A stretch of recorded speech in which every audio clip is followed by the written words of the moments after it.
원금 보장 조건으로 계약한 설렁탕 체인점 장사 안 되면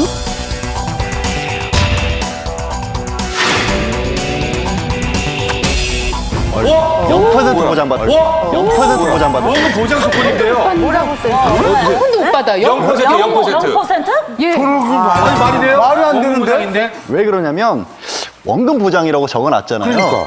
그런데 이 프랜차이즈 계약은 금융투자 상품이 아닙니다. 그래서 원금 보장이라는 말 자체를 쓸 수가 없습니다. 다른 계약에서 이 단어를 쓰게 되면 유사수실행위라고 그래서 이것 자체가 2년 이하의 징역이나 2천만 원 이하의 벌금을 처벌합니다. 그러니까 불법적인 조항을 가지고 아무리 이게 계약이다라고 요구를 해봐야 법원에서 들어주지 않는 거죠. 그럼 그런 게 하나도 못 받고 그런 사례들이 많이 있다고요? 이런 경우가 있었습니다. 몇 해 전에 원금 보장을 해주겠다라고 투자자들을 모집을 했죠.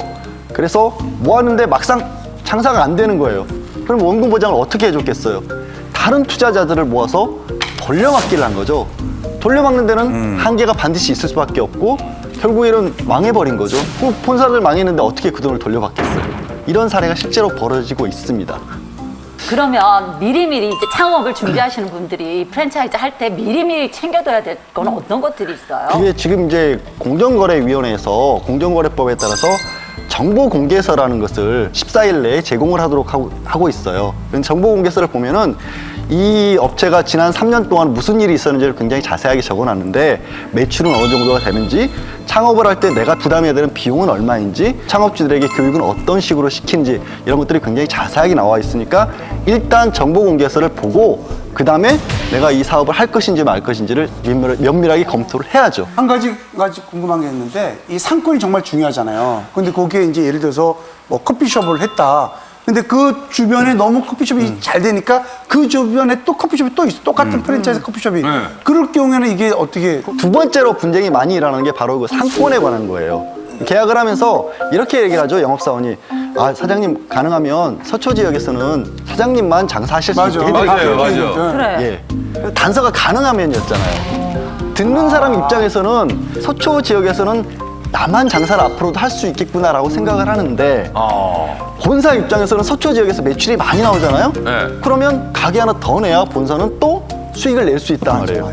정확히 어디부터 어디까지를 앞으로 나만 쓸 수 있습니다라고 정해놔야만 그게 되는 거죠. 프랜차이즈 계약뿐만 아니라 모든 계약에서 주의하실 게 뭐냐면 가능하면 고려하겠다, 검토하겠다 그런 식으로 하면 나중에 문제가 생겨도 아, 내가 가능하면 고려하겠다고 확실하게 약속 안 했다 이렇게 하기 때문에 빠져나갈 수가 있어요. 반드시 계약하실 때는 확실하게 약속하겠다 그렇게 반드시 이런 문구를 넣으셔야지만 보장받을 수가 있어요. 그 우리 매니저하고 이 연예인 관계도 표준 계약서라는 게 나왔거든요. 뭐 그런 작업을 좀 나라에서 좀 해줘야 되는 거 아니에요? 가맹 계약에도 당연히 공정거래소를 만들어서 표준 계약서, 표준 약관도 만들어놨고요. 최근에 문제가 되고 있었던 많은 것들, 예를 들자면은 뭐 24시간 편의점 영업을 해야 된다거나 아니면 반드시 인테리어는 뭐 일정 기간마다 그 점주가 부담을 하면서 바꿔줘야 된다거나 이런 것들을 시정을 해서 내년 2월부터 시행을 할 예정이라고 하니까요. 어떤 최소한 법률적인 불이익만큼은 좀 줄어들 것으로 보입니다. 네. 저도 자리 한번 보려고 괜찮겠다 싶어서 굉장히 큰 사거리 몇 달 동안 헤맨 적이 있습니다. 네.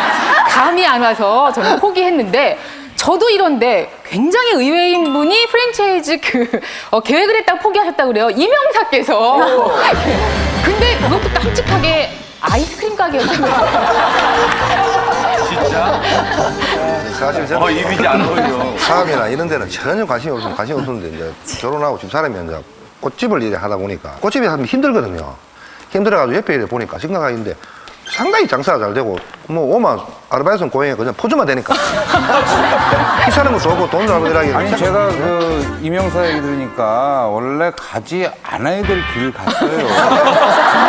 그 아이스크림 가게가 내가 전반적으로 분위기가 핑크색이고 이런 분위기 아니에요. 그리고, 색깔이 마음에 안 드시네. 아니 그리고 이명사 자체가 막걸리나 동동주를 푸는 스타일이지 아이스크림을 풀어서 그 여고생이나 여중생이 그 아저씨가 퍼주는 아이스크림을 먹고 싶겠냐고. 근데 저도 앞치마 두르고 머리 뭐 뒤집어 쓰면서 막 그 정도는 안 괜찮겠습니까? 나는 안 되고